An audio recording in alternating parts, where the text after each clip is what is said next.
자, 이번 시간은 병력동원 소집 들어가겠습니다.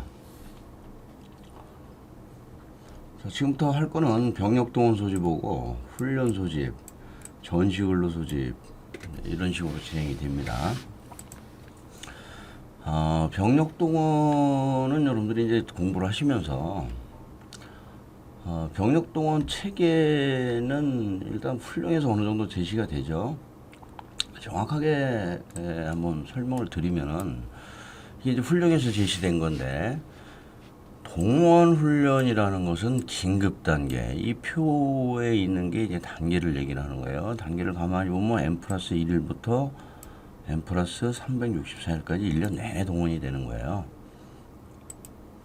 이 중에서 동원 훈련, 즉 긴급하게 동원을 해서 동원 자원으로 부대 정창설에 활용할 자원들은 1단계에서 4단계, 즉 N+부터 N+30일까지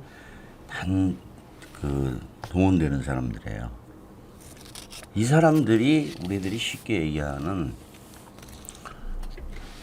병력 동원 대상자, 즉 지병장 동원으로 좀 보시려고요.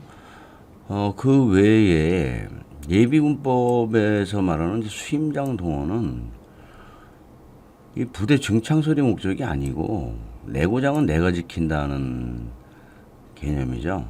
그래서 물론 이 사람도 이 안에도 들어가지만은 일단 기본적으로 지병장 동원과 수임장 동원은 예비군법에서 말하는 동원의 그 근본적인 차이가 있다. 그래서 병역법에서는 지병장이 0에서 4년 차에서 동원 지정된 사람들, 이 중에서 동원 지정된 사람들을 동원하는 거고, 수임장이 동원하는 것은 5에서 8년 차에서 미지정된 사람들을 동원을 하는 거예요.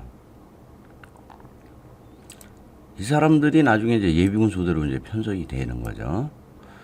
동원 방법도 병역법에서는 신문, 텔레비전, 라디오에서 신텔라 공고, 예비군법에서는 신방전, 확사고, 나중에 시행령으로 하면 가구공전으로 이어지죠. 어쨌든 간에 통지서를 보내는 법은 없어요. 시간이 없는데 이럴 때 무슨 통지서 보내고 그런 개념이 아니에요. 그러나 이제 미리 당신은 일로 지정이 됐습니다 해서 미리 통지서를 사전에 알려주는 것은, 그런 방법은 있습니다. 그건 이따 나옵니다. 그래서 응소도 병역법 동원은 지정된 입영 일시에 나중에 이제 지통미송이라고 나오는데, 그 미리 송달된 통지서에 명시된 N+ 며칠까지 어디 공설운동장으로 와라. 그리고 당신의 임무는 그때 무슨 임무를 수행한다라고 이렇게 미리 알려주고, 공고는 신텔라 공고를 한다. 예비군법에서는 대통령령으로 정하는 시간, 즉 6시간, 24시간, 48시간 이내에 동원이 된다는 그 차이예요.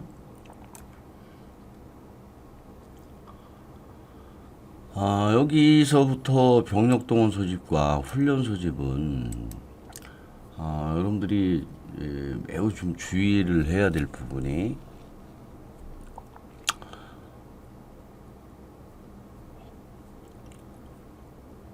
없는 훈련을 낑겨놓고 있는 훈련을 생략해버리는 그 부분이 있는데, 그 부분이 나오면 여러분들이 잘 틀려요. 구분도 잘 안 되고요. 대표적인 부분이 이런 거예요. 이 세 가지. 동원 연간 30일 이내. 그 다음에 나도 있다 전사급 동훈아. 그 다음에 훈련 7일 전. 여기서 훈련을 동원으로 이렇게 바꿔 끼는 거예요. 경우가 많아요. 그래서 이 세 가지를 필히 암기를 해 놓으시고요. 이제 여기서부터 정하는 게 있어요. 정하는 게 있는데, 병무청장이 정하는 게 있고, 장관이 정하는 게 있고, 나머지는 다 대통령령으로 정해요. 그래서 여러분들이 공부하실 때는 병장이 정하는 거 3개, 지금은 무슨 말인지 몰라도 좋습니다. 이따 설명이 되니까. 입병, 총협 병정 또는 우선원소 병장 이게 나오면 병장이 정하는 거예요.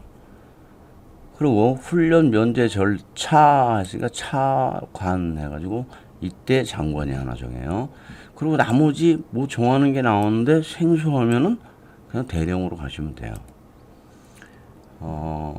연상법에서 여러분들이 위치를 잡으면은 뭐 이것도 크게 문제는 안 되는데 그래도 여러분들이 읽다 보면 순간적으로 이거 뭐지? 생소하네 하는 경우가 있어요. 이러면은 대령이다. 이렇게 이것을 확실히 구분을 짓고 공부를 시작하겠습니다. 자, 44조에서 말을 하는 게 병력 동원 소집 대상. 이 박스 안에 있는 세 사람이에요. 예교육. 목적은 전사비 부편 짝수요를 위하여 예교육. 이렇게 잡아놓으세요. 6은 66조에 따라 보충력에 편입된 사람을 말하는 거예요. 그래서 가끔 이렇게 박스를 주고 병력 동원 수집으로 주는 거죠. 여기에 대상이 되는 사람은 안 되는 사람은 하고 이렇게 출제가 되긴 합니다. 여기서 몇 가지 하나 좀 비교를 해보고 가면은 여기서 지금 전사비 부편 짝수요를 위하여 예교육이라고 그랬죠. 여기서 전사비 부편 짝수요라는 것은 예비군법에서 전사비 현편작 필동대 그 말하고도 같은 얘기예요. 부대 편성이나 그게 현역 군부대 편성이죠. 작전 수요를 위하여 그럼 작전에 필요한 동원을 위한 대비 이 말인데 서로 표현이 다를 뿐이지 같은 의미다라는 거예요.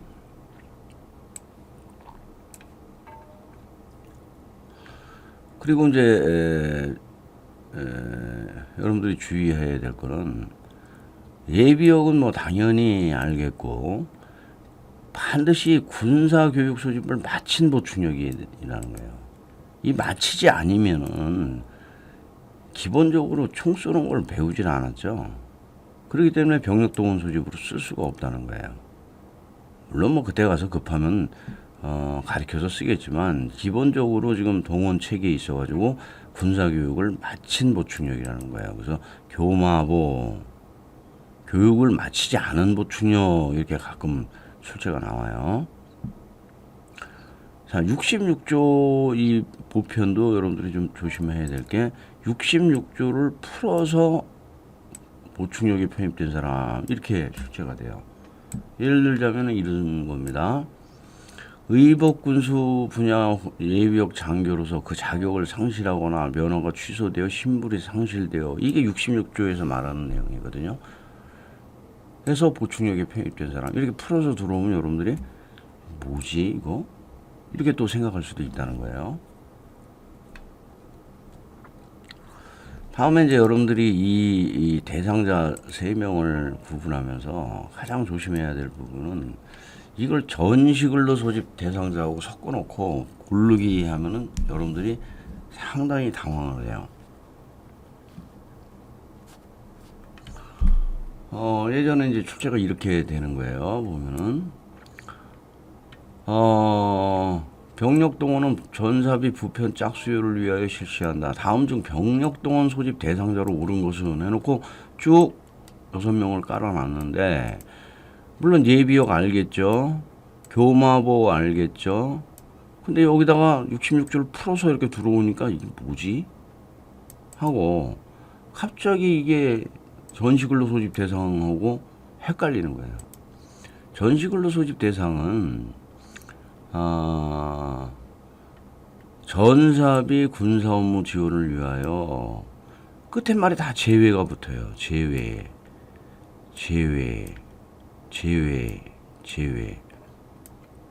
이 사람들이 전시근로 소집 대상인데 이런 경우에 이제 군사교육을 소집을 마친 보충력 중 병력 동원 지정에서 제외되는 사람, 교마보 동제.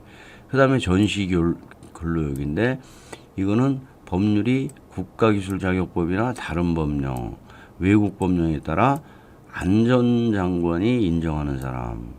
이 사람들은 나중에 뭐냐면 이게 비상계획관 공부하시는 분들 공부하는 분야인데 국가의 기간 산업이라든지 필수적인 분야를 운영하기 위해서 그 부분에 관련된 사람들은 미리 안전장관이 요청을 해서 그 사람들을 동원해서 이나 전시근로 여기서 빼버리거든요. 그래서 그런 사람은 제외한다 해서 세계 법령 안인제. 그다음에 대체역은 되는데 대체복무요원은 제외. 자, 지난 시간에 강의 때 대체역과 대체복무요원이 어떻게 차이가 있는지 분명히 말씀을 드렸죠. 그래야 이것이 제외가 눈에 들어온다는 겁니다.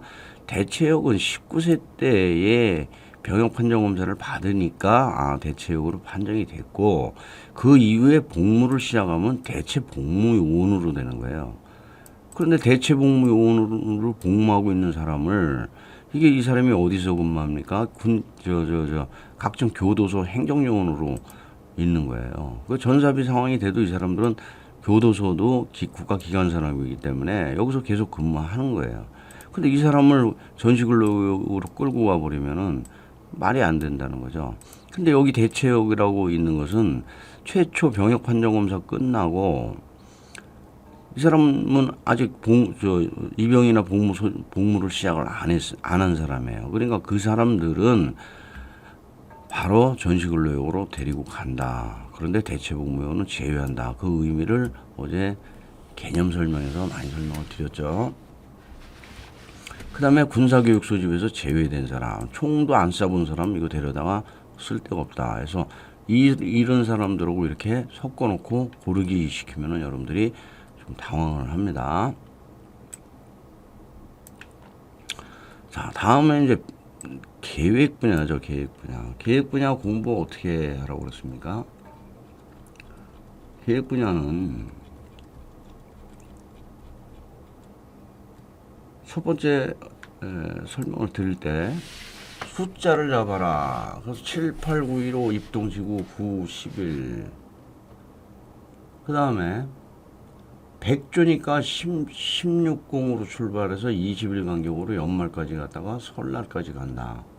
그 다음에 지병장 충치해서 7월, 그러니까 이제 8월 빠지고 9, 10월 15일 입계지 10일 끝 이렇게 공부하셔야 되고요.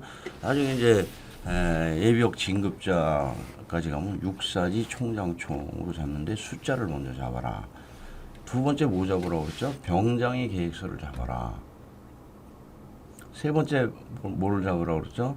지병장이 병장한테 보고하고 누구에게 주느냐 그 부분을 잡아야 된다라고 말씀드렸죠. 그렇게 안 하면 여러분들은 이 각종 계획을 현역병 충원계획서부터 시작해가지고 나중에 군사교육 소집까지 영원히 못 잡아요. 영원히 못 잡아. 그리고 이 시험만 나오면 여러분 불안한 겁니다. 자, 여기서 잡으라는 거 보면은 자, 더워 죽겠는데 7월 달에 그 다음에 8월 달에 그 다음에 9월 15일에 그리고 입동지 9월 그 9월 두 번 나왔으니까 10월 빠지고 11월 그래서 7, 8, 9, 1로 입동지구 10일 이렇게 잡아야 돼요. 그러니까 시험 보실 때도 숫자 먼저 다닥 치라고 그랬죠. 그 다음에 이제 계획서 치는 거예요. 계획서. 총장의 계획서는 무조건 운계로 간다 그랬죠. 앞에 부분에서는 충계로 가고요. 장관은 어차피 승인한 운계니까 승운계로 가고요.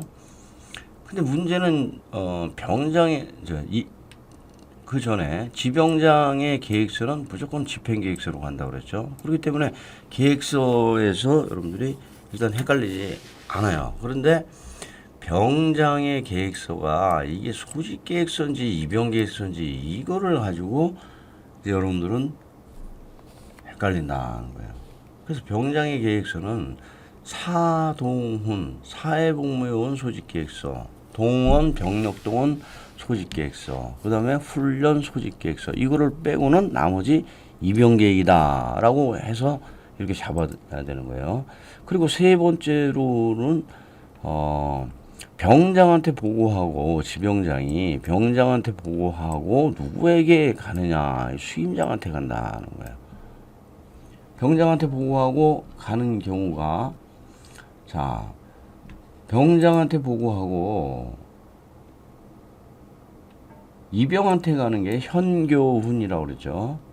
병장한테 보고하고 소집한테 가는 게 상근이라고 그랬죠. 자, 이걸 한번 더 보면서 얘기를 할까요? 자, 그 다음에 병장한테 보고하고 수임장한테 가는 게 이게 지금 병력동원 소집계획이에요. 수임장한테 가는 이유는 여러분들이 나중에 이제 옆에 그 45조 가면 지정필 대령에서 명령비 1, 2, 1호 이렇게 이걸 명부를 수임장한테 줘서 수임장이 이 명부와를 이병부대장과 예비군부대장한테 줘야 예비군부대장이 예비군법에서 매연 훈시 20일 전 수임장한테 보고를 하고 명령비 이거를 받아야 예비군 부대장이나 이병부대장은 자기네 전투 편성이 시작되는 거고 교육훈련 시작을 예고를 하는 거기 때문에 이 부분에 교육훈련 소요 보고를 매연 훈시 20일 수임장 보고 이렇게 연결이 서로 다 되는 거예요. 그래서 예비군부대장은 그 지정된 대로 동원 지정소대와 비지정소대로 이렇게 전투 편성을 하고 나머지 교육훈련 소요를 뽑게 되는 이유가 되는 거예요. 그렇기 때문에 여기서 반드시 수임장한테 간다, 병장한테 보고하고 이 부분을 구분해야 됩니다.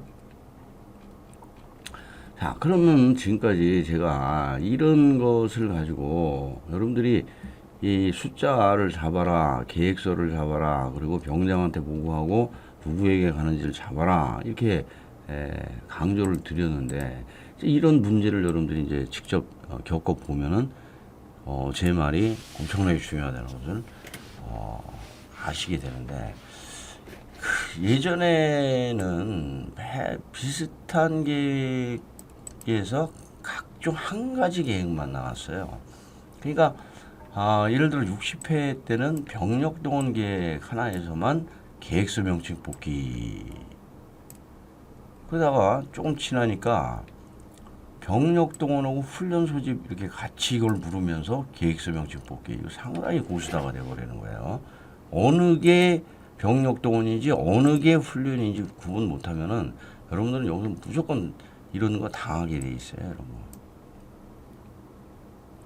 이런 것도 그렇고요. 여기 다 적색으로 되어 있는 부분이 훈련인지 병력 동원인지 구분 못하면 당하게 돼 있고 이제는 점점 가면서 병역법상 각종 계획서 명칭을 다 집어넣어요. 그러니까 군사교육까지 들어온다는 거죠. 그래서 어떤 게 운영계획서냐, 어떤 게 집행계획서냐 이런 걸 주면요. 여러분들이 지금 제가 얘기한 대로 안 하면은 못 잡아요. 자, 병력동원 계획서에서 보면은 자, 총장의 계획서니까 무조건 운계로 가는 거죠. 운계로. 자, 국방부 장관은 승인한 거니까 승인한 운계로 가죠. 근데 이제 문제는 병장의 계획서가 사동훈은 소집 계획서로 간다고 그러죠. 그러니까 소집 계획서냐 이병 계획서냐 이런 데서 여러분들이 고르기가 어려워지는 거예요. 그리고 지병장의 계획서는 여기죠. 집행계획서. 그래서 여기에서 병력동원에서 특이한 거는 입동지구라는 게 있다는 거예요. 입동지구. 이 부분. 자, 이 부분은 뭐냐면 여러분들이 중대장 때를 좀 생각을 해보세요. 중대장 때 여러분들 그 개원들이 중대장님 그 인사과에서 그 동원소유표 작성해서 제출하랍니다. 그 동원소유표라는 게 뭡니까? 여러분들 완편이 돼 있는데 현재의 보직이 지금 간편돼 있는 보직을 나머지를 뺀 보직을 채워서 그 보직 현황이 맞는지 검토를 해서 달라는 거죠. 그럼 인사과에서 종합해가지고 상급부대를 올리면 상급부대에서 다 종합해가지고 이걸 지방병무청한테 청장한테 보내는 거예요. 이게 9월 30일. 이걸 이제 입동지구라는 거예요. 자, 이거를 근거로 부대에서 올라온 소요를 근거로 지병장이 이 입동지구를 근거로 해서 입영부대별로 이제 병력동원을 지정하는 절차로 넘어가는 겁니다. 그래서 여기서 특이한 거는 입동지구가 하나 있다. 나머지는 숫자 7, 8, 9, 1, 5, 9. 9가 두 번 나왔으니까 10 빠지고 11월 10까지 예비군법에 따라서 수임자에게 예수에게 이렇게 잡아야 여러분들이 잡습니다. 이런 문제는 병력동원만 물었으니까 그래도 좀 쉽게 나가는데요. 이런 경우에 한번 보시죠. 병력동원과 병력동 훈련 소집을 같이 물어보려잖아요. 그러면 A까지 그러는데 이게 훈련인지 뭘 알아야 여러분들이 이게 11월 20일까지 가는 거가 될 수가 있고요. 이게 훈련이니까 훈련은 10월서부터 시작해서 20일 간격으로 그리고 연말까지 갔다가 설날까지 간다. 그 개념에 의해서 가는데 이게 갑자기 나항에서 동원으로 바뀌어 버리면은 이게 숫자가 12월 31일이 순간 헷갈려 버리는 거예요. 이게.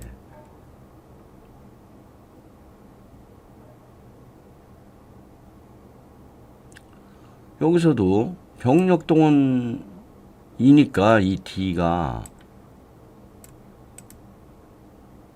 7, 8, 9, 1, 5로 가야 되는데 갑자기 10월 30일 이런 부분 오면 여러분들이 헷갈립니다. 그리고 이게 또 훈련 소집이기 때문에 이게 지병장이 누구한테 주는지를 볼 때 입영부대장한테 가는 것이 명확해지는데 이렇게 수임장으로 탁 나오면 이게 병력동원 계획인지 훈련 계획인지 구분 못하면은 여러분들 여기 이런 데서 완전 당해버려요. 여기도 마찬가지예요. 여기는 이제 더더욱 여기는 병력동원 계획, 훈련 계획 막 섞었어요. 거기다 군사교육 소집까지 섞으면은 여러분들이 제가 골라내는 방법대로 고르지 않으면은 계획서 명칭 못 골라냅니다, 여러분들. 반드시 공부 방법 제가 제시한 방법대로 공부를 해주셔야 여러분들이 여기서 승리자가 될 수가 있습니다. 한 번은 뭐 동원 소요표를 또 이렇게 해가지고 예문이랍시고 줬는데 동원 지정표 이렇게 오답을 준 적도 있어요. 이런 것은 이런 걸 봐야 7, 8, 9, 1, 5, 9 입동지구 이거 금방금방 나오죠. 그리고 병장한테 보고하고 누구한테 그 다음에 병장의 계획서는 뭐 이렇게 해야 여러분들이 금방금방 곤란해요. 자, 그래서 여기에 동원 지정표로 오답이 나왔었다까지도 이렇게 기억을 좀 하시고요. 다음에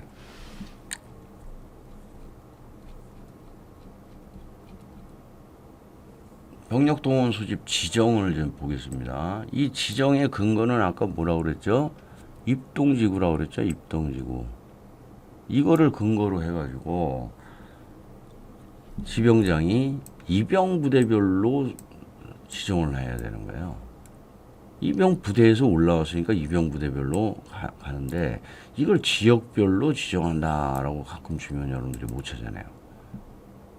왜냐하면 시행령 95조 1항에 보면은 지역별 소집 대상자 중에서 입영부대 소집에 필요한 소요를 고려하여 지정한다. 그래서 결국은 입영부대 소집에 필요한 소요를 고려를 하는 건데 여기 지역별이 있다 보니까 갑자기 여기다 지역별 넣어버리면 여러분들이 순간적으로 맞나 틀리나 이렇게 헷갈립니다.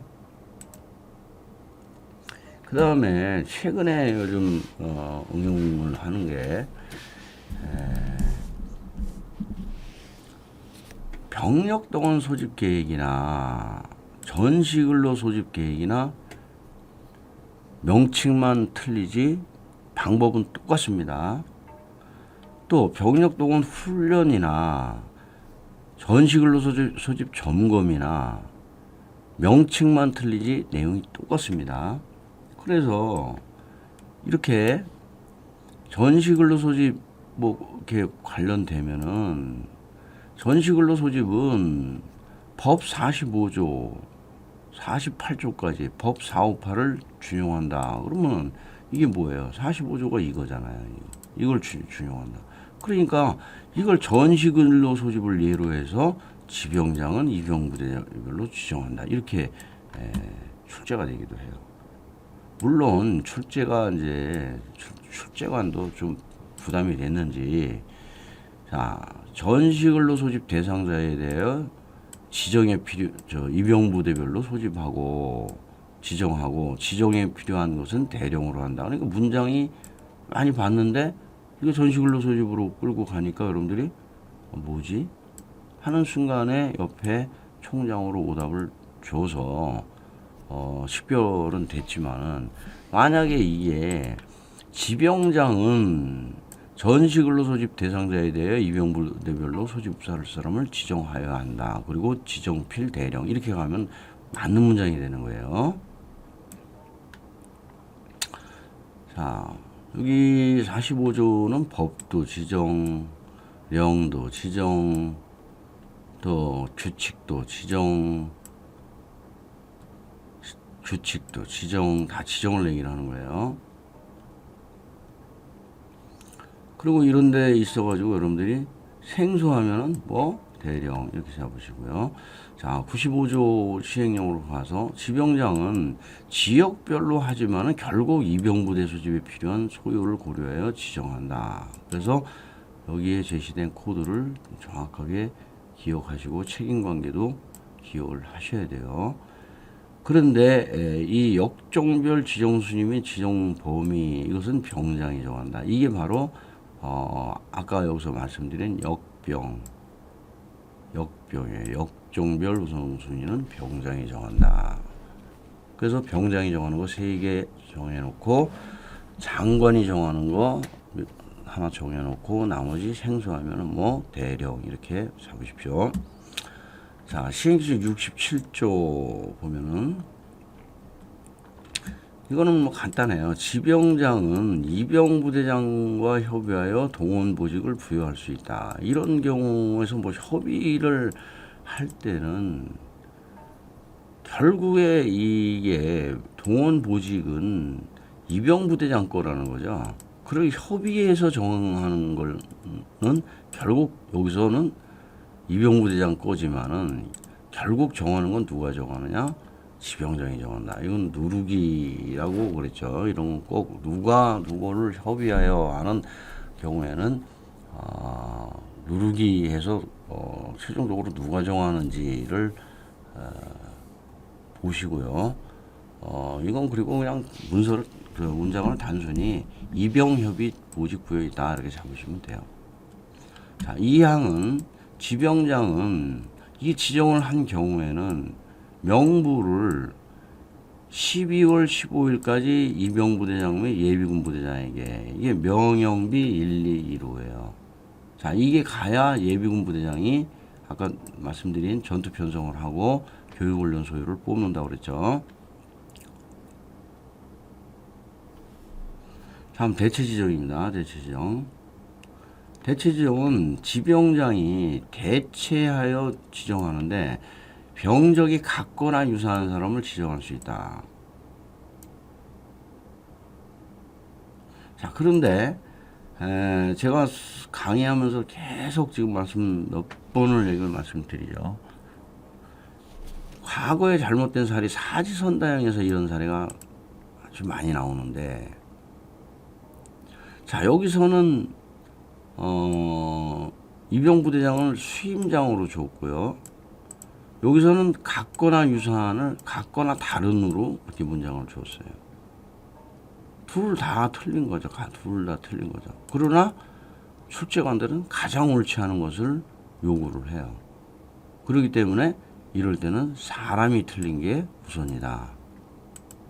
그래서 이게 제가 자주 말씀드리지만은 이게 실수인 줄 알았더니 매 시험마다 이런 게 사지선다행에서 이렇게 나는 거 보면은 실수가 아니라 가장 정확한 것을 골라라라고 하는 의미로 일부러 그렇게 출제한 기법이다라는 겁니다.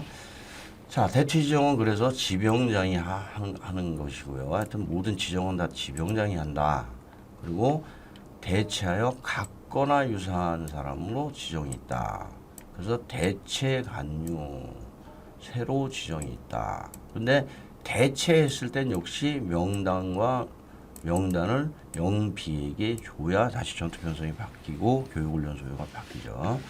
그리고 이제 예비군부대장은 우리 교육법에서는 여기서 마지막 나오고 인사드리고 영원히 안 나옵니다.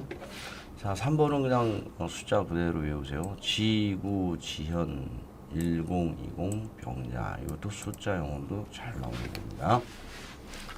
자, 병력동원 수집 이제 들어갑니다.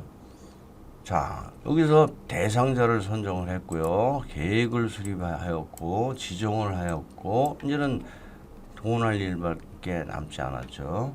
자, 그래서 병력동원 소집은 1항은 지병장이, 2항은 병장이 이 사람 잡으시고요. 지병장은 언제 동원 소집을 하냐?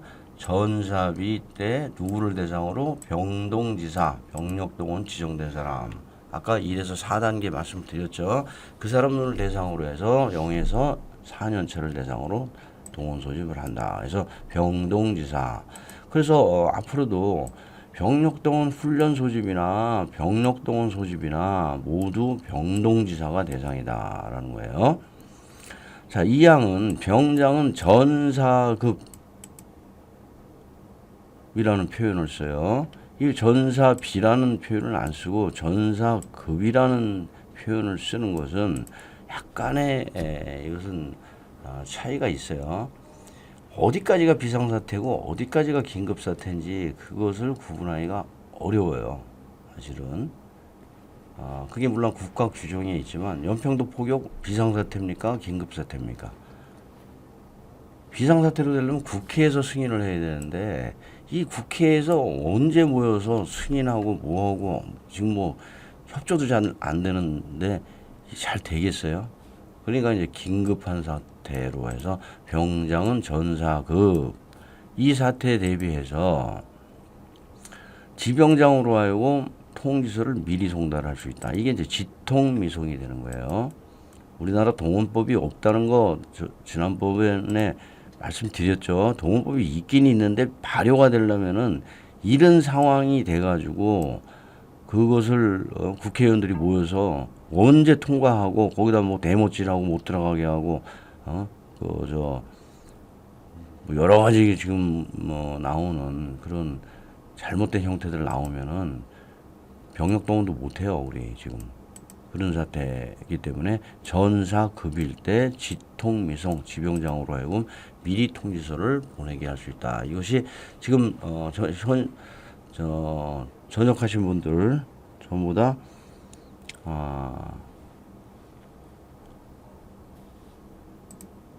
이 통지서를 미리 받습니다. 그러면 이 통지서를 받은 사람은 언제 입영하냐? 병장이 신텔라 공부하는 타임에 입영하라. 이 일시를 장소로 예전에 오답을 준 적이 있기 때문에 일시만 잡아놓으면은 여러분들이 장소로 오답 준 적도 있지만 일자로 또 이렇게 오답을 줄 수도 있어서 병장이 정하는 신텔라 타임에 입영하라 이렇게 해서 명확하게 좀 잡아놓으세요. 그런데 이제 앞으로 보면은 여러분들이 이게 병장이 전사급 지통미송 이 경우 신텔라 타임에 입영하라 이런 말이 있고요. 병장이 필요하다고 인정하는 경우 지통미송 이 경우 병장 신텔라 타임에 입영하라 이런 얘기가 있고요. 지금 방금 나온 전사비 상황이 있고 전사급 상황이 있고 필요하다고 인정되는 상황이 있고 나도 있다 전사급이라는 용어가 있어요. 이게 각각 구분이 돼야 되는데 이것은 가면서 설명을 드리겠습니다. 자, 시행령 96조는 한 번도 출제가 안 되다 이번에 처음 출제가 됐어요. 이것을 7일 전 통지서를 본인에게 송달해야 한다. 신텔라로 공고하는데 통지서라는 게 무슨 필요가 있겠습니까? 이 통지서는 지통미성을 말하는 거예요. 근데 이거는 7일 전이고 뭐가 없죠. 그냥 지정되면 바로 보내주는 겁니다. 그래서 처음 오답 나온 것이다 라는 정도만 기억을 하시고요. 다음에 전시사변대 이제 공고 방법인데, 자, 여기서는 이거를 꼭 구분하세요. 1항은 병장이 하는 거고 2항은 지병장이 하는 거다. 이게 난이도가 높아지면요, 여기 지병장을 생략하고 1항과 2항을 이어서 설명해 버리면 다 병장이 이런 조치를 하는 상황이 돼 버려요. 그럼 여러분들 구분 못해요. 고수다 문제가 돼요. 자, 그래서 1항은 병장은 어느 경우에 선영필 일시 잡으십시오. 선포 일시, 입영 일시, 필요한 사항. 그래서 선영필 일시 입영 부대로 나올까 그래요. 이때 일상 신텔라 20 두 차례 이상 공부하라 이렇게 잡아주시는데, 이게 한번 이런 식으로 출제가 된 적도 있어요. 다음 중 가로 안의 숫자의 합과 이 악수 안의 내용이 올바른 것은 해가지고 지금 말하는 거죠. 선영필 일시 일상 신텔라 20. 그리고 나중에 전시특례 가면은 신문둘둘이란 말이 있어요. 그 다음에 신문둘둘 한 다음에 국공텔라와 일상 민탈라의 20. 그래서 병역법에서는 모두 공고는 두 차례 이상이다라고 이렇게 정리를 해 놓으십시오. 그리고 나머지 숫자 더하기 해가지고 출제가 된 적이 있다는 거예요. 자, 그리고 2항은 이제 임무가 지병장이에요. 지병장이 구출장소장과 구출협조하여 리동 계유반 통하여 병력도 대상자에게 알려라. 그래서 지병장은 구출협조 리동 계유반하라 이렇게 공부를 하시고요. 여기서 확계유반이 나중에 예비군법에 나오죠. 그 부분하고 좀 공부는 하시고요. 자, 47조 입영신체 검사 및 귀가 지금 이제 개념을 잡았고 지금부터 이제는 시병 신검으로 들어갑니다. 입영 신검 나오면은 여러분들은 항시 제일 먼저 여러분들이 포인트로 잡아야 될 게 책임 관계를 좀 보세요. 책임 관계. 신검은 이병이, 귀가도 이병이, 나머지 후속 처리는 지병장이 꼭 이렇게 이 관계에서 통상 그냥 승부가 나는 경우가 많아요. 자, 1항은 신검 시기를 얘기를 하는데 언제 신검하냐? 2일 이내 신검하라. 이렇게 해서 동전 소집, 훈련 소집, 국방대 예보전 모두 2일 이내다. 이거는 아예 이런 개념으로 잡으세요. 처음 복무하는 사람은 7일 이내다. 입영부대 신검을 말하는 거예요. 입영전 신검이 얘기하는 게 아니고, 입영부대 와서 신검을 할 때는 처음 복무하는 사람은 7일 이내다. 다시 복무하는 사람들, 훈련 소집 들어오거나 동전 소집되거나 그러면 무조건 2일 이내로 간다. 입영부대 신검에서 7일 이내로 갈 때는 토공 포함이다. 이게 토공 미포함으로 다 줄이기 때문에 여기 조심하라. 이거를 기억하시고요. 2항은 귀가는 입영이 시키는데 어떤 경우에 시키냐? 적합하지 아니하거나 15일 이상 치유가 필요하다고 인정되는 사람에 대해서는 신치명시 귀가 있다. 해서 이게 여러분들 지난 시간에 얘기한 이 부분하고 구분이 돼야 돼요. 자, 적 15치 신치명시 기가 있다가 있고요. 나중에 적 7치 신치명시 기가 있다가 있어요. 이거는 다시 예비역 진급자 교육할 때 그렇게 되는 거고요.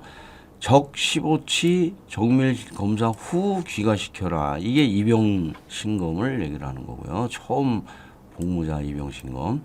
훈련 곤란 귀가 있다. 그러면 병력 동원 훈련을 얘기를 하는 거고요. 적 15치 질심 치명시 귀가시켜라. 그러면 의복군수 장교들을 얘기를 하는 거예요. 그래서 이 부분이 서로 여러분들이 식별이 되고 구분이 되고 암기가 돼야 됩니다. 자, 그래서 지병장은 이제 후속 처리를 하는데, 자, 신체 등급이 명시된 사람은 신체 등급에 따라 보존면, 치유 기간이 명시된 사람은 재소집하거나 재검사. 자, 여기서 이 질심과 치유 기간을 명시해서 귀가시켜라와 신체 등급과 이 치유 기간을 명시하여 귀가시켜라. 이 부분의 차이는 뭐냐면은 병력 동원 소집 시간이 없어요. 언제 다시 귀가해가지고 병무청에 가서 재신검 받고 다시 판정검사하고 그럴 시간이 없기 때문에 현장에서 이병부대장 즉 군의관이 신체 등급을 거기서 바로 명시를 해버리라라는 뜻에서 신치명시로 간다라고 구분을 좀 하십시오. 자, 입영사무소는 몇 번을 설명드렸습니다. 여러분들 현역병 입영사무소와 사회복무요원 인접사무소, 병력동원 입영사무소 이 세 개를 구분하라.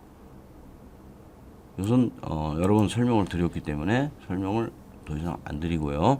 자, 그래서 입영은 지병장과 협의하여 인도 인접지를 설정하고 입영사무소를 설치하여야 한다. 강제 규정이다. 그런데 인도 인접지가 입영부대가 아닌 경우는 지병장이. 이 말은 인도 인접지가 공설운동장인 경우에는 지병장이 입영사무소를 설치한다. 이렇게 읽으시면 이해가 잘 되실 겁니다. 자, 다음에는 총협병장에서 병장이 정하는 두 번째가 나옵니다. 이때 누구와 누구가 협의하여 정하는데 최종적으로 정하는 게 누구다? 이것을 꼭 누르기로 하시기 바랍니다.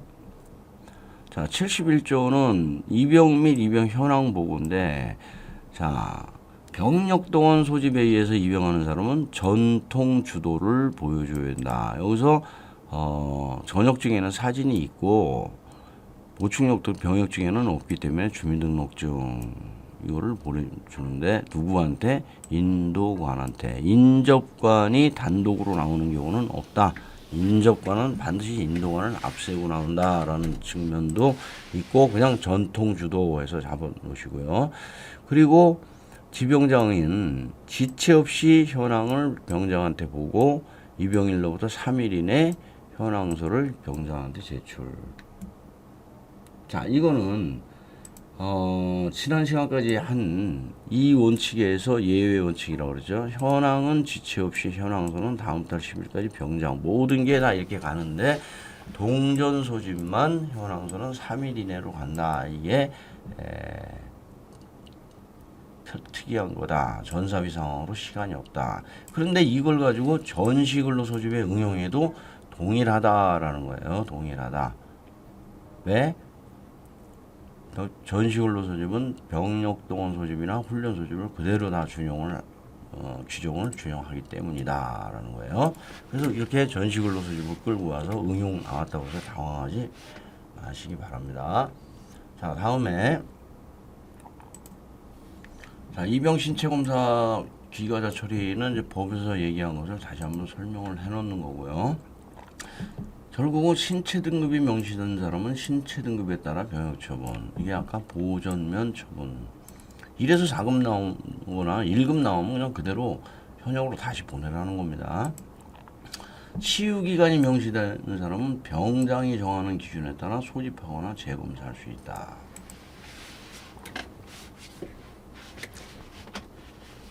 자, 그 다음에 우선 병력 동원 소집에서 애국자들이죠. 우선적으로 나 소집을 원한다 하는 사람들은 누구에게? 지병장에게 제출한다. 그런데 여기서 중요한 것은 이때 이 정하는 절차를 누가 정한다? 병장이 정한다. 그래서 병장이 정하는 거 다 나왔습니다. 역병, 총협병정, 우선원소 병장 다 나왔습니다. 이제 장관이 정하는 것만 하나 나오면 나머지 다 대령이에요. 자, 병력동원 소집된 사람의 복무는 현역과 같이. 근데 이것은 현역 갖춘 경우를 좀 잡아놓으세요. 왜 그러냐면은 같은 말인 것 같은데도 병력동원 소집은 현역과 같이라는 표현을 쓰고요. 훈련 소집은 현역에 준하여라는 표현을 쓰고요. 군사교육 소집은 현역의 경우와 같이라는 표현을 쓰는데 이게 시험에 안 나면은 누가 이걸 뭐 구분하겠어요. 시험에 바꿔요. 이거를 가치를 준하여로 이렇게 막 바꾸고 하니까 현역 갖준경에서 순서대로 병력동원 소집, 훈련 소집, 군사교육 소집 이렇게 해서 구분을 하시기 바랍니다. 소집 해제필 대령, 생소하면 대령. 자, 병력동원 소집 해제는 지금 상근서부터 몇 번 얘기를 했죠. 자, 여기서 병력동원 소집은 장총군이 전동정, 즉 전시 동원 정원 조정. 여기서 이게 또 전시사변이 시작된 경우, 동원령이 선포된 경우 이렇게 갈 수 있기 때문에 전동정 필요하시면 이해인에서 이는 and, 해는 해제, 이는 인정 이렇게 해서 전동정 이해인까지 이렇게 잡아놓으시면 더 좋습니다. 자, 그런데 정원조정이라는 용어가 나오는 것은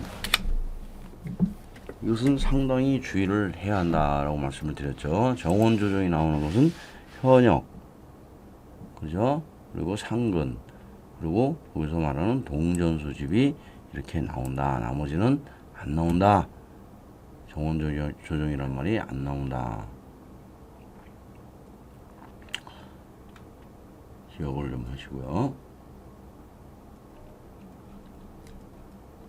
자, 병력동원 훈련 소집 이제 보겠습니다.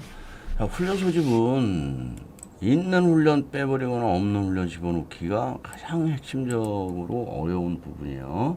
나머지는 그렇게 크게 어려운 게 없어요. 자, 1항은 무조건 그래서 이렇게 읽으세요. 동원 연간 30일 이내. 그리고 지금 이제 새로 생긴 게 뭐냐면 다만 비상근 연간 180일 이내.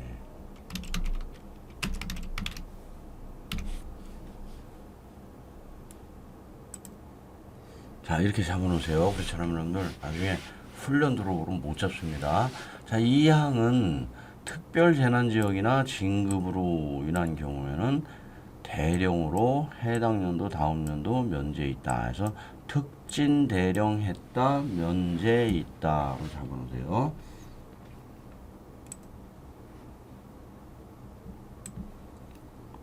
자, 이거는 우리 저 훈령에서 간부 교육에서도 같은 개념으로 얘기를 하고 있죠.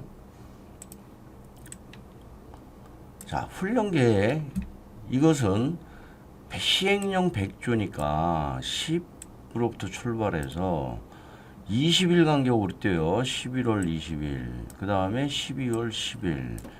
근데 12월 31일은 뭐 21일이지만 하여튼 그렇게 같은 개념으로 잡아놓으시고, 그래서 연말까지 갔다가 2월 말일 설날까지 간다. 이렇게 숫자 잡아놓으시고요. 다음에 계획 잡아야죠. 총장의 계획은 무조건 운계로 간다. 장관은 승운계로 간다. 자, 병장의 계획이 소집계획서인지 집행계획서인지 입영계획서인지 헷갈리니까 사동훈 소집계획서다 해서 이렇게 이런 데서 오답 나오는 거 잡아주시고요. 그 다음에 당연히 지병장은 병장으로부터 받으니까 운계가 아니라 소집계획서가 되는 거겠죠. 자, 그 다음에 병장한테 보고하고 누구한테 가는지 그게 핵심이라고 그랬죠. 자, 병장한테 보고하고 이병부대장한테 간다. 그래서 병장한테 보고하고 이병한테 가는 게 현교훈, 병장한테 보고하고 수임장한테 가는 게 동전 소집. 병장한테 보고하고 소집한테 가는 게 상근이고 확실하게 구분하시면은 이 문제 다 풀 수 있어요. 그런데 여기서 좀 특이한 것은 4항과 5항이 있는데 지병장은 세부 집행계획서를 작성해서 2월 말까지 설날까지 가는데 이때는 병장한테 보고하고가 아니고 그냥 이병부대장에게 송부한다. 이렇게 간단히 돼 있다는 것도 잡으시고 계획서가 계속 집행계획서로 나오다가 여기서 세부 집행계획서라는 용어가 나온다. 그 부분을 기억을 하시고요. 이게 예전에 출제가 될 때, 요 2월 말일 때문에 지금 설명드리는 건데, 이게 2월 말로 이렇게 났어요. 그때는 문제를 공개할 때였기 때문에 전 딱 앞에 가서 쓰는 순간 이거 오답이네 이렇게 하는데 정답 처리가 됐더라고요. 아마 실수였던 것 같은데 그때는 누가 따졌어도 됐는데 뭐 대부분 정신이 없어가지고 그냥 지나가 버렸어요. 자, 5항은 불시운전하는 경우 훈련 운계 작성해서 단축할 수 있다. 이게 시행령으로 가면 전날까지로 간다는 거예요. 자, 시행규칙 73조는 시험에는 잘 안 나지만 여기도 여러분들이 훈련인지 동원인지 이거를 명확하게 구분하셔서 공부하지 않으면 힘듭니다. 자, 그래서 병력 동원 소집은 A로 보고요. 훈련 소집은 B로 보셔가지고 자, 훈련 소집은 A 명부에 의해서 한다. 그런데 병과별 대단위 훈련의 경우 A 명부에 의해서 B 소집이 곤란하다고 판단되는 경우 B 명부에 의해서 B 소집을 할 수 있다. 이렇게 잡으세요. 그러니까 이 여기서 잡아주신 이걸 가지고 잡으세요. 그렇지 않으면 여러분들 헷갈려요. 자, 그 다음에 여기는 지금까지 말한 원칙 그대로죠. 뭐죠? 현황은 지체 없이 현황선은 다음 달 10일까지 병장, 동전 소집만 3일 이 원칙을 그대로 준용하시면 됩니다. 자, 5항 같은 경우는 출제는 잘 안 되지만 공고는 어떻게 하느냐 하는 이게 아까 얘기한 선영필 일시 일상 신텔라 20으로 응용해서 들어와도 맞다라고 보세요. 자, 소집 면제는 부부한테 제출, 지병장에게 제출. 그러나 중요한 것은 절차는 누가 정한다? 장관이 정한다. 이 정도 잡아주시고요.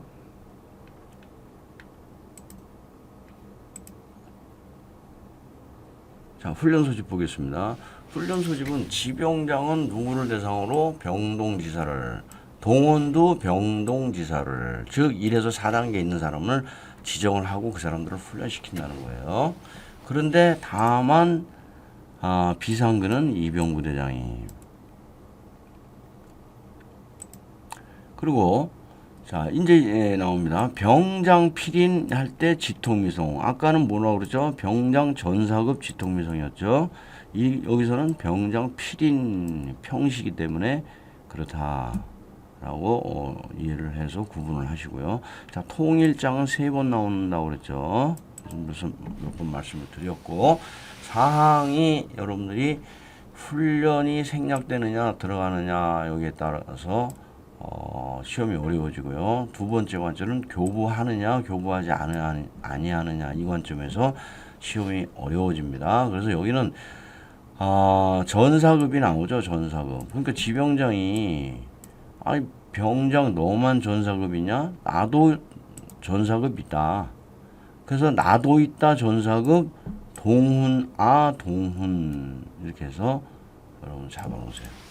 그러지 않으면 여기서 훈련자 들어와 버리면 여러분들 못 찾아내요.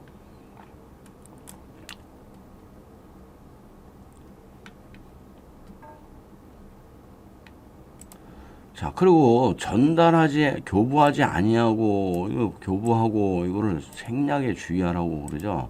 이건 예비군법에서도 계속 강조를 드리죠. 훈련할 때는 사전에 본인에게 소집통지서 전달. 다만, 동원에 대한 동불점 할 때는 전달하지 아니하고, 방법은 전화 방문. 여기서도 마찬가지로 불시하는 거기 때문에 교부하지 아니하고 두 관점에서 여기서 훈련 동원 여기서 훈련 오고 동원 오고 바꿔치기 하는 거 교부하지 아니하는 거 이건 분명히 털어내셔야 돼요. 자 5항은 여기에 뭐 암기법은 있지만 개념 자체만 이해를 잘 하셔도 돼요. 여기는 누가 협조하고 누가 비용 지원하느냐. 자, 협조 요청은 지병장이 하는 거고요. 지원은 누가 하느냐? 시공부장이 한다.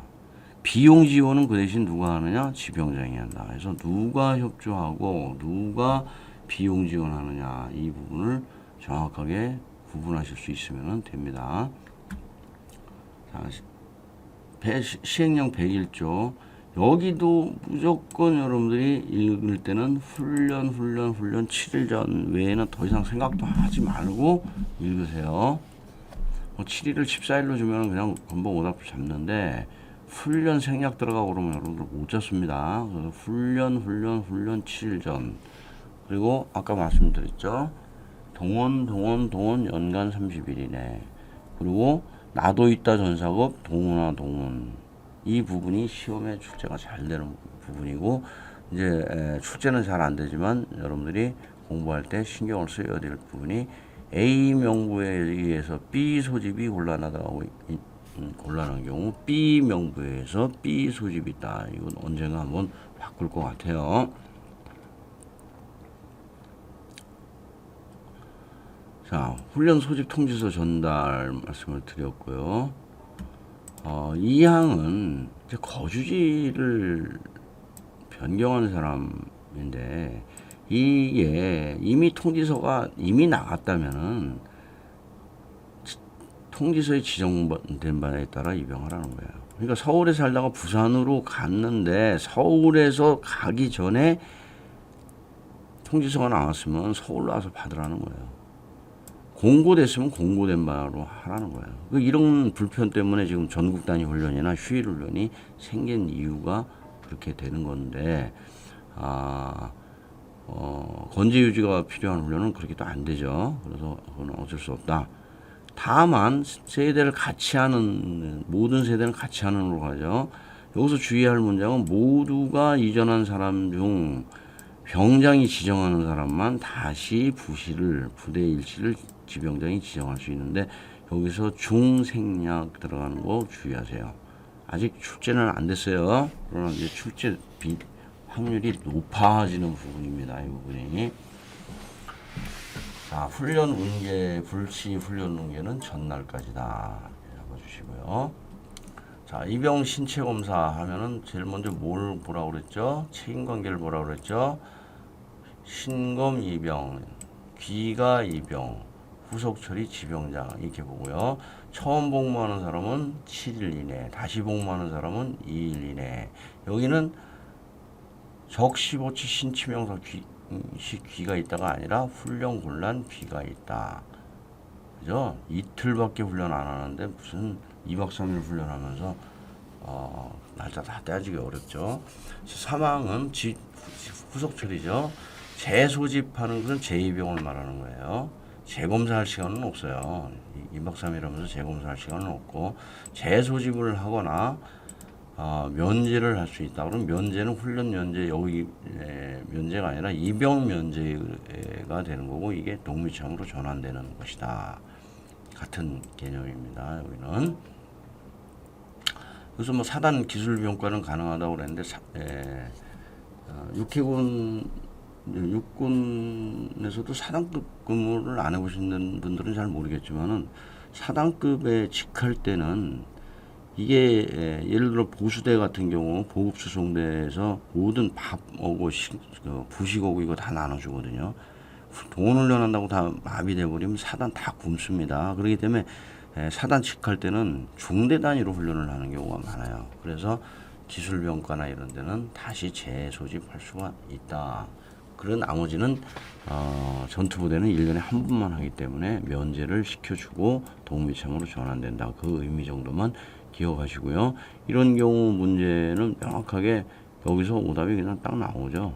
A가 분명 훈련이었을 거고 병장 필인 지통미성 통일장 훈련곤란 귀가 있다. 근데 신치명시 귀가 있다. 그럼 바로 X가 되는 거죠. 자, 52조로 넘어가겠습니다. 52조는 아까 말씀드린 현역 갓준경을 좀 구분해 주시고요. 2항도 출제가 잘 돼요. 구재소집 있다, 3일상 재소집 있다. 왜냐면 문제가 이게 다 하나로 나오는 게 아니라 따로따로 이렇게 문장을 떨어뜨리는 경우가 많아요. 그래서 구재소집 있다, 3일상 재소집 있다. 근데 재소집 하라는 아니다라는 거예요. 소재필, 해제필, 복무필, 대령. 행수하면 대령. 해제는 다시 한번 여기에 나왔던 내용을 반복해 주시고요. 정원 조정이 따로 여기서 따로 나오면 안 된다라는 것을 기억하시고요. 자, 전시근로 소집 보겠습니다. 자, 전시근로 소집은 아까 처음에 말씀드렸지만 이 사람은 전사비 부편 짝수요가 아니라 전사비 군사 업무 지원을 위하여, 그리고 대상은 교마보 동재 제외가 붙고요. 원래 전시 근로역인데 세계 법령에서 안전부 장관이 인정한 사람 제외, 세계 법령 아닌 제, 하여튼 다 제외가 붙죠. 대체역은 전시근로역으로 가는데 대체복무역은 제외 설명드렸죠. 그 다음에 군사교육 소집에서 제외된 사람 총 안 쏘겠다고 그러는데 이 사람 불러다가 전시근로역이라도 하라는 얘기입니다. 이 항은 여러분들 문장 짧아도 확실하게 잡아놓으세요. 뭐냐? 점검 전 연인에 이거 꼭 잡아놓으세요. 점검은 훈련으로, 연간은 통틀어로, 일은 3일, 4일로, 인해는 생략으로, 점검 연인에 꼭 잡아놓으시고, 벌칙하고 연계도 해놓으시고요. 자, 전시근로 소집 계획은 이게 출제가 된 적이 있었는데, 이걸 그대로 요 문장까지 써서 출제하고요. 여기서 요 문장까지 그대로 써서 출제하고요. 여기서 요 문장까지 그대로 써서 출제하고요. 여기서도 법에서도 요 문장 그대로 썼어요. 그러니까 숫자만 보는 거예요. 그래서 개지송 검사기 949, 0949, 그리고 여기는 점검은 100조부터 104조까지 해서 점검 1004. 그러니까 이것도 훈련 7일전은 점검 7일전으로 읽어주면 되겠죠. 그 다음에 규칙은 지체통공항 규칙 671.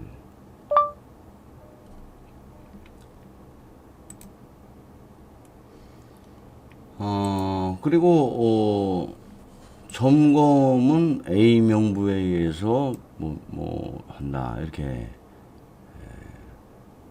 병력동원 소집 보고 훈련 소집 보고 동일하게 적용하는데 거기에 전시근로역을 엎어서 명칭만 변경시켜서 들어오는 그 점에 대비를 해달라고 말씀드리고요. 그 다음에 법 54조는 자, 입영 신체검사 등 이것도 어차피 지소검 복귀 법 458 그대로 적용하는데 여기서 2항이 이제 새로 생긴 규정인데 대체역이 되면서 대체역을 전시근로역으로 불러들이면은 사실 전시근로역이 하는 일들이 탄약 보고 이런 거거든요. 근데 이 사람들은 무기를 자기들은 못 건드리겠다고 하니 이런 일을 시키라는 거예요. 그래서 대체 복무에 관한 법률에 보면은 다음 각호는 대체를 해서 안 되는데 무기 흉기를 사용하거나 인명살상 그 밖에 1, 2호와 따른 유사하니 그럼 뭘 시키라는 얘기인지 모르겠어요. 그냥 쌀만 날르고 그러는 거죠.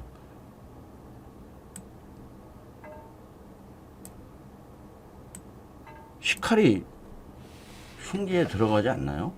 어쨌든 간에 이런 거 시키지 말라는데 우리가 중요한 거는 누가 그걸 하면 안 된다? 장관이 하면 안 된다. 그래서 장관이 다 통제하라는 뜻에서 짱아 된다.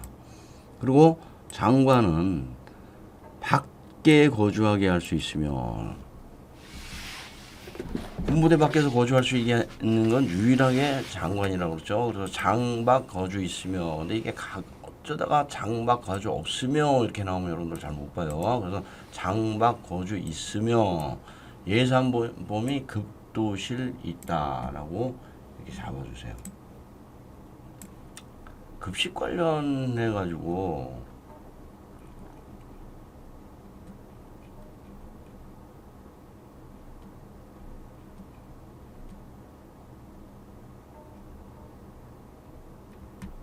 여기는 없나요? 급식 관련해 가지고 다 재량 규정이죠. 근데 급식해서